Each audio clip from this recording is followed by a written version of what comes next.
नमस्कार। स्वागत है आपका सुनो कहानी में। आप सुन रहे हैं प्रेमचंद जी के द्वारा लिखा गया उपन्यास निर्मला, जिसे आवाज दी है मृत्युंजय मिश्रा ने। यदि आपने इसके पहले के भाग नहीं सुने हैं तो मेरा आपसे अनुरोध है कि पहले के भाग जरूर सुन के आए। तो आइए सुनते हैं कहानी में आगे। भाग 13। रुक्मिणी ने निर्मला से त्योरियां बदलकर कहा, अरे क्या नंगे पांव ही मदरसे जाएगा? निर्मला ने बच्ची के बाल गूंथते हुए कहा, मैं क्या करूं, मेरे पास रुपए नहीं है।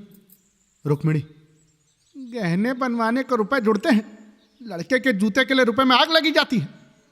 अरे दो तो चले ही गए, क्या तीसरे को भी रुला रुला कर मार देना चाहती है?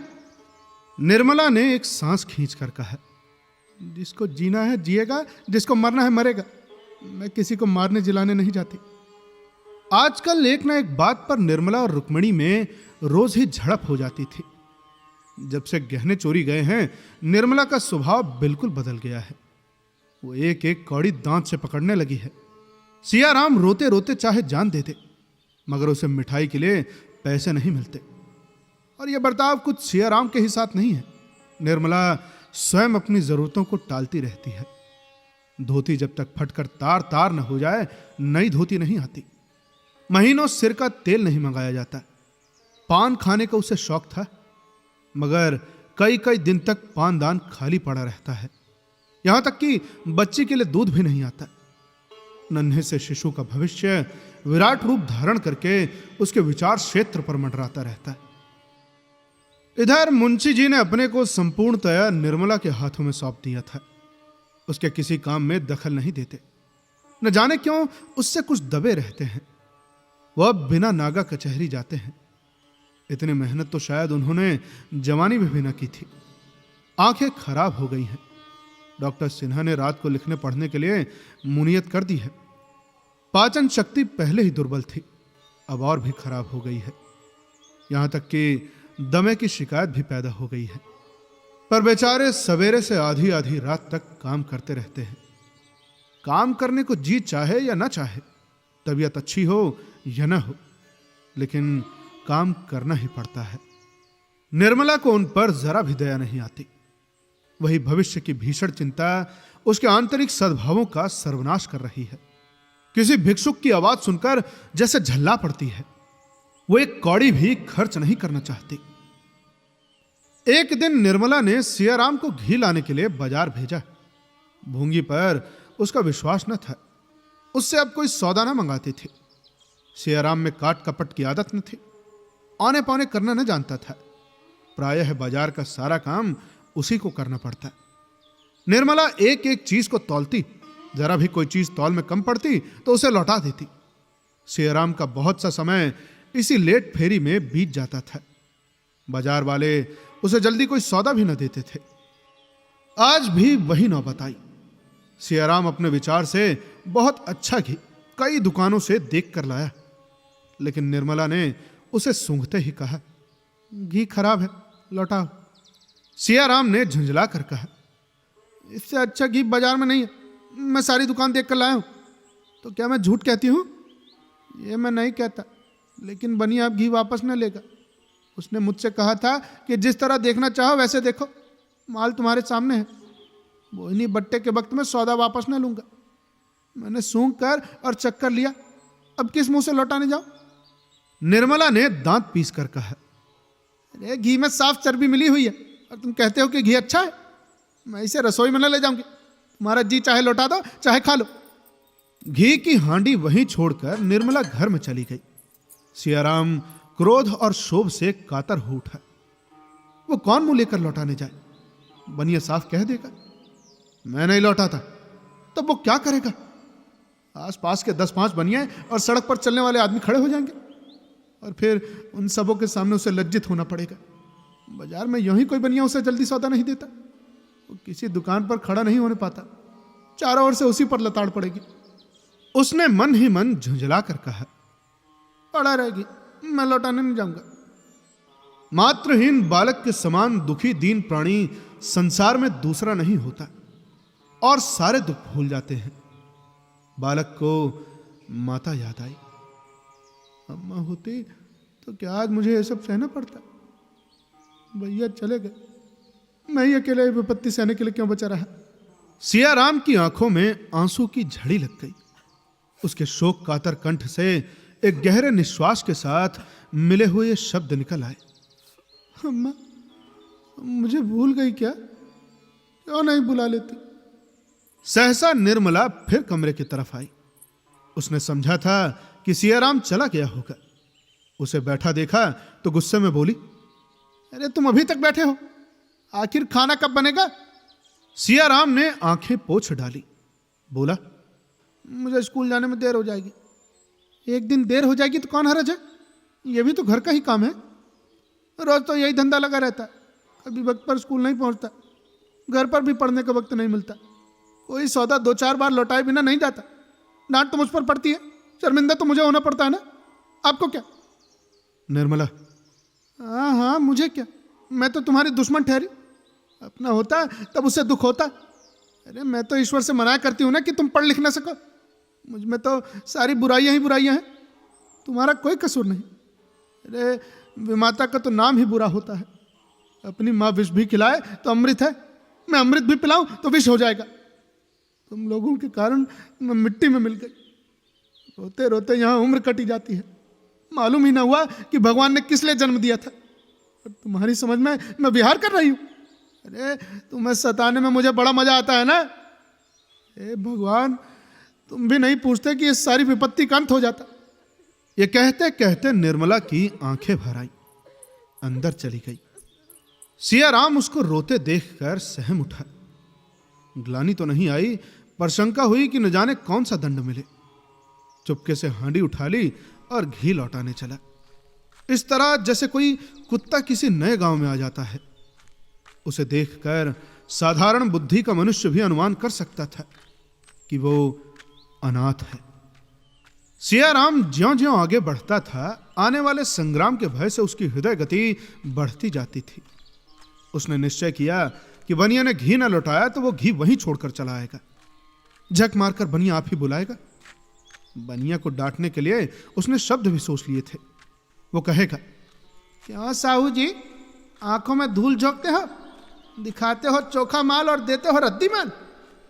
पर यह निश्चय करने पर भी उसके पैर आगे बहुत धीरे धीरे उठते थे। वो ये न चाहता था कि बनिया उसे आता हुआ देखे। वो अकस्मात ही उसके सामने पहुंच जाना चाहता था। इसलिए वो चक्कर काटकर दूसरी गली से बनिया की दुकान पर गया। बनिया ने उसे देखते ही कहा, हमने पहले कह दिया था ना कि हम सौदा वापस न लेंगे। बोलो, कहा था कि नहीं? सियाराम ने बिगड़ कर कहा, तो तुमने वो घी कहां दिया जो दिखाया था? दिखाया एक माल, दिया दूसरा माल, लौटाओ कि कैसे नहीं? क्या कुछ राज नहीं है क्या? अरे इससे चोखा घी बाजार में निकल आए तो जरिमाना दूं। उठा लो हांडी और 2-4 दुकान देखाओ। हाँ, हमें इतनी फुर्सत नहीं है, अपना घी लौटा लो। घी ना लौटेगा। बनिया की दुकान पर एक जटाधारी साधु बैठा हुआ यह तमाशा देख रहा था। उठकर सियाराम के पास आया और हांडी का घी सूंघकर बोला, बच्चा, घी तो बहुत अच्छा मालूम होता है बच्चा। शाह ने शह पाकर कहा, बाबा जी अब देखिए, हम लोग तो आप ही इनको घटिया माल नहीं देते। खराब माल क्या जाने सुने ग्राहकों को दिया जाता है? अरे घी ले जाओ बच्चा, बहुत अच्छा है। सियाराम रो पड़ा। घी को बुरा सिद्ध करने के लिए उसके पास अब क्या प्रमाण था? बोला, मगर वो तो कहती है कि घी अच्छा नहीं है, लौटाओ। मैं तो कहता था कि घी अच्छा है। कौन कहता है बच्चा? अरे इसकी अम्मा कहती होंगी। कोई सौदा उसके मन में नहीं भाता, बेचारे लड़के को बार बार दौड़ाया करती है। सौतेली माँ है ना, अपनी माँ होती तो कुछ ख्याल भी करती। साधु ने सियाराम को सहृदय नेत्रों से देखा, मानो उसे त्राण देने के लिए उनका हृदय विकल हो रहा है। तब करुण स्वर में बोले, तुम्हारी माता का स्वर्गवास हुए कितने दिन हुए बच्चा? सियाराम, छठा साल है। साधु, तो तुम उस वक्त तो बहुत छोटे ही रहे होगे। हे भगवान, तुम्हारी लीला कितनी विचित्र है। इस दूध मुँहे बालक को तुमने मात्र प्रेम से वंचित कर दिया। बड़ा अनर्थ करते हो भगवान। 6 साल का बालक और राक्षसी विमाता के पल्ले पड़े। धन्य हो दया निधि, धन्य हो। अरे साहजी, बालक पर दया करो, घी लौटा लो, नहीं तो इसकी माता इसे घर में न रहने देगी। भगवान की इच्छा से तुम्हारा घी जल्दी बिक जाएगा। मेरा आशीर्वाद तुम्हारे साथ है। साहजी ने रुपए वापस न किए। आखिर लड़के को फिर घी लेने आना ही पड़ेगा। न जाने दिन में कितनी बार चक्कर लगाना पड़े और किस जाली से पाला पड़े। उसकी दुकान में जो घी सबसे अच्छा था वो सियाराम को दे दिया। सियाराम दिल में सोच रहा था कि बाबा जी कितने दयालु हैं। इन्होंने सिफारिश न की होती तो साहजी क्यों अच्छा घी देते। सियाराम घी लेकर चला तो बाबा जी भी उसके साथ हो लिए। रास्ते में मीठी मीठी बातें करने लगे। बच्चा, मेरी माता भी मुझे 3 साल का छोड़कर परलोक सिधारी थी। तभी से मातृविहीन बालकों को देखता हूं तो मेरा हृदय फटने लगता है। सियाराम ने पूछा, आपके पिताजी ने भी दूसरा विवाह कर लिया था क्या? हाँ बच्चा, नहीं तो आज साधु क्यों होता। पहले तो पिताजी विवाह न करते थे, मुझे बहुत प्यार करते थे। न जाने क्यों मन बदल गया उनका, विवाह कर लिया। बच्चा, साधु हूं, कटु वचन तो मुंह से नहीं निकालना चाहिए, पर मेरी विमाता जितनी ही सुंदर थी ना, उतनी ही कठोर थी। मुझे दिन दिन भर खाने को न देती, रोता तो मारती। पिताजी की भी आंखें फिर गई। उन्हें मेरी सूरत से घृणा होने लगी। मेरा रोना सुनकर मुझे पीटने लगते। अंत को मैं एक दिन फिर घर से निकल खड़ा हुआ। सियाराम के मन में भी घर से निकल भागने का विचार कई बार हुआ था। इस समय भी उसके मन में यही विचार उठ रहा था। घर से निकलकर आप कहां गए? बाबा जी ने हंसकर कहा, अरे बच्चा, क्या बताऊं। उसी दिन से मेरे सारे कष्टों का अंत हो गया जिस दिन मैं घर के मोह बंधन से छूटा और फिर भय मन से निकाल दिया। उसी दिन मानो मेरा उद्धार हो गया। दिन भर मैं एक पुल के नीचे बैठा रहा। संध्या समय मुझे एक महात्मा मिल गए। उनका नाम स्वामी परमानंद जी था।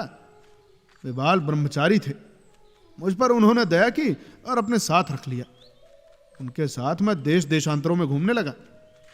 बड़े अच्छे योगी थे। मुझे भी उन्होंने योग विद्या सिखाई। अब तो मेरे को इतना अभ्यास हो गया है कि जब इच्छा होती है माता जी के दर्शन कर लेता हूं, उनसे बात कर लेता हूं। सियाराम ने विस्फारित नेत्रों से देखकर पूछा, मगर आपकी माता को तो देहांत हो चुका था ना? तो क्या हुआ बच्चा, योग विद्या में वो शक्ति है जिस मात्र आत्मा को भी चाहे बुला ले। बाबा, मैं योग विद्या सीख लूं तो मुझे भी माता जी के दर्शन होंगे? अवश्य, अभ्यास से सब कुछ हो सकता है बच्चा। हाँ, योग्य गुरु चाहिए। योग से बड़ी बड़ी सिद्धियां प्राप्त हो सकती हैं। जितना धन चाहो पल मात्र में मंगा सकते हो।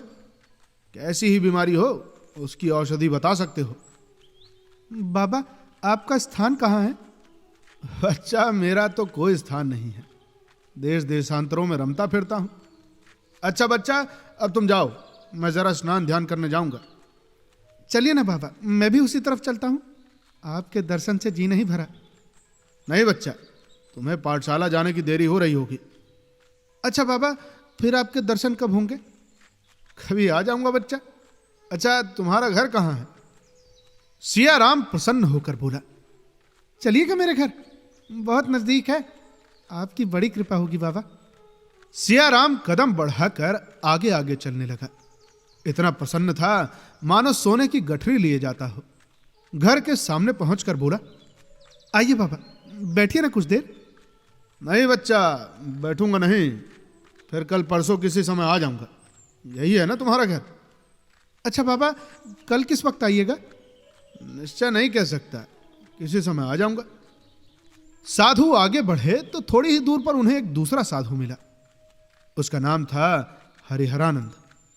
परमानंद से पूछा, कहाँ कहाँ की सैर की? कोई शिकार फंसा क्या? इधर चारों तरफ घूम आया, कोई शिकार न मिला। एक आध मिला भी तो मेरी हंसी उड़ाने लगा। परमानंद, मुझे तो एक मिलता हुआ जान पड़ता है, फंस जाए तो जानू। हरिहरानंद, अरे तुम यूं ही कहा करते हो, जो भी आता है 2-1 दिन के बाद निकल भागता है। परमानंद, अब की न भागेगा, देख लेना। इसकी माँ मर गई है, बापू ने दूसरा विवाह कर लिया है, माँ भी सताया करती है। कुल मिलाकर घर से उबा हुआ है।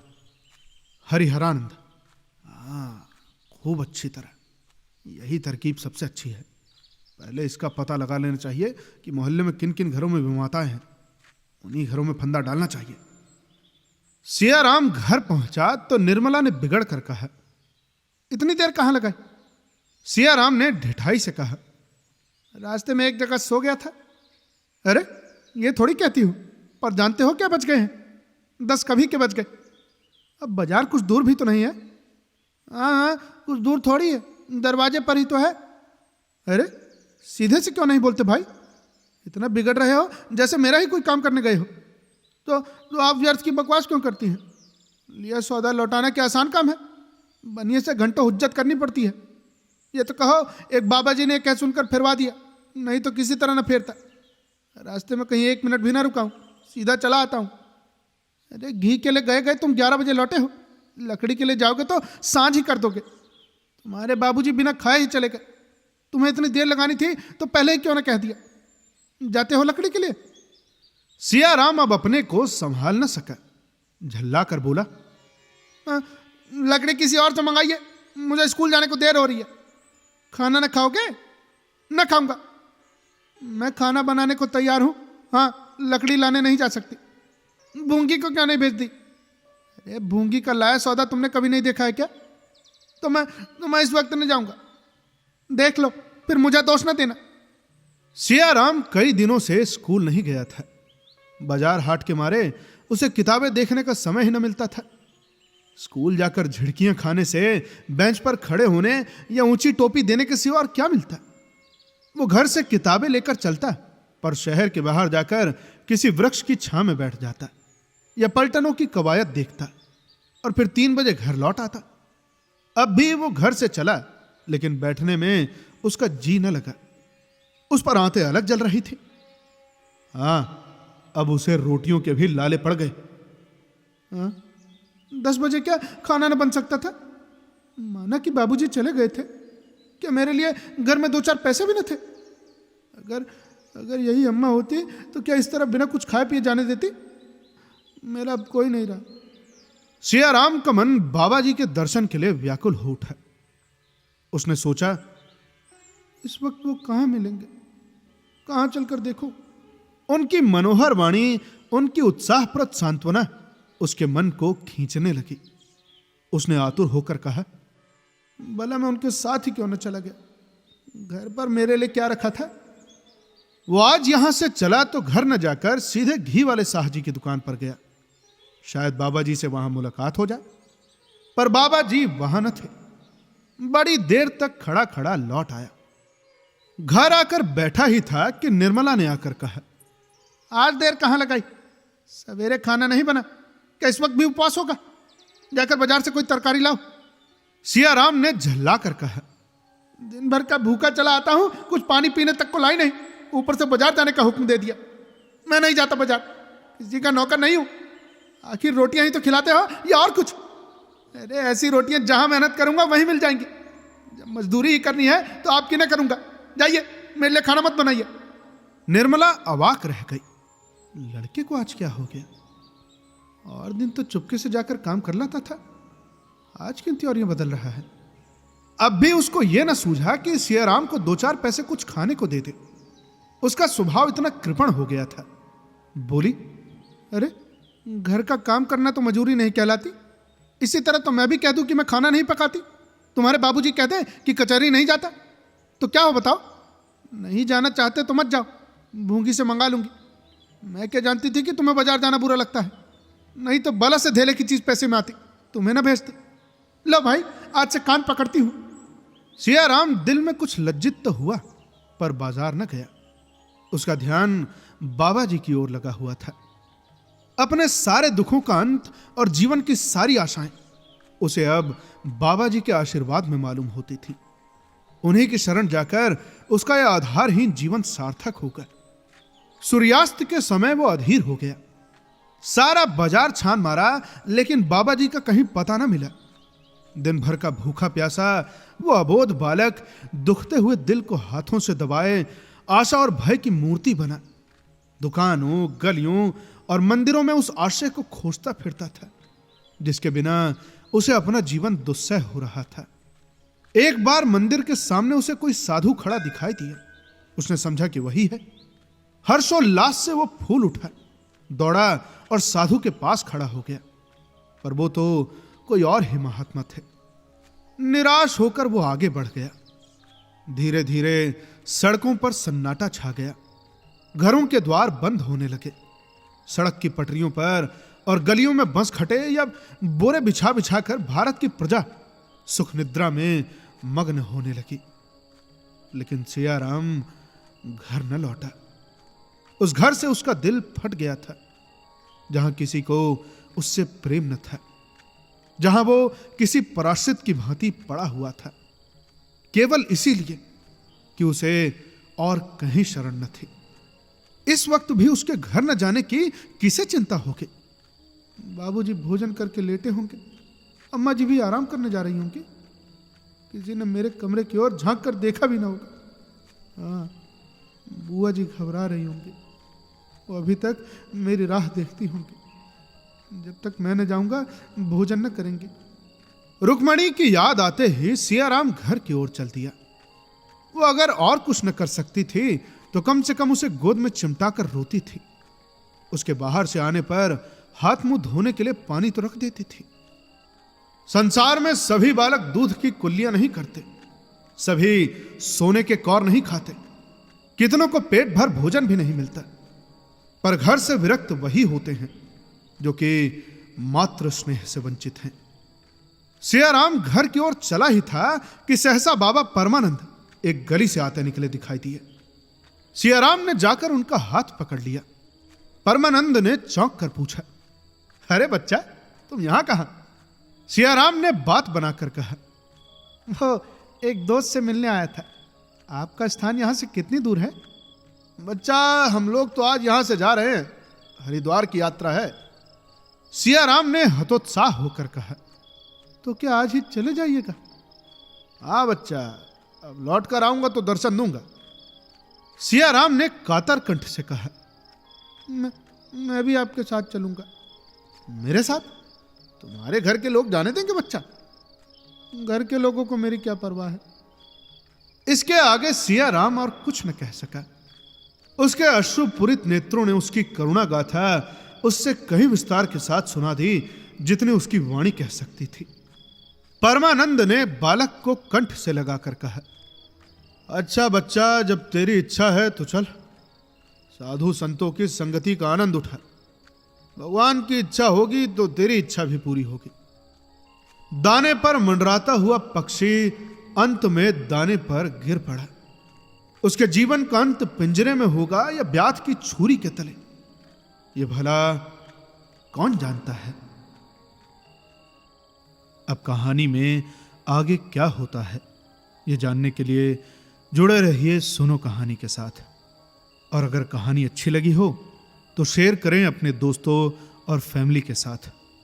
सब्सक्राइब करें हमारे चैनल को, फॉलो करें हमारे फेसबुक पेज और इंस्टाग्राम पेज को, ताकि आगे कोई भी जानकारी हो तो हम आपको उसी पे दे सकें। मिलते हैं आपसे अगले भाग में। तब तक के लिए सुनते रहिए सुनो कहानी की अन्य कहानियां। धन्यवाद।